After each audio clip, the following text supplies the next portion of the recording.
ஹீரோவோட career best மூவிஸ்லாம் நம்ம இது வரைக்கும் பார்த்துருப்போம். டேரக்டரோட பெஸ்ட் மூவிஸ் இது வரைக்கும் பார்த்துருப்போம். அவங்களே நினச்சா கூட இதுக்கப்புறம் இந்த மேஜிக்கை கிரியேட் பண்ண முடியாதுன்ற மாதிரி படத்தை தான் இன்னைக்கு நம்ம இந்த இதில் பார்க்க போகிறோம்.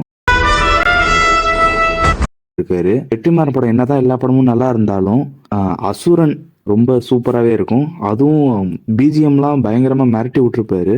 3வது இடத்துல சங்கரோட எந்திரன் படம் தான் இருக்கு. இந்த எந்திரன் படம் அப்போவே பயங்கரமான வசூல் வேட்டை நடத்துச்சு.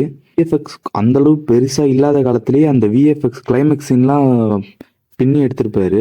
2வது இடத்துல லோகேஷ் கனகராஜோட கைதி படம் தான் இருக்கு.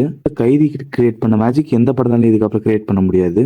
மொதல் இடத்துல ராஜமௌலியோட பாகுபலி படம் தான் இருக்கு. இவர் எல்லா படமும் பிரம்மாண்டமாக தான் எடுக்கிறாரு.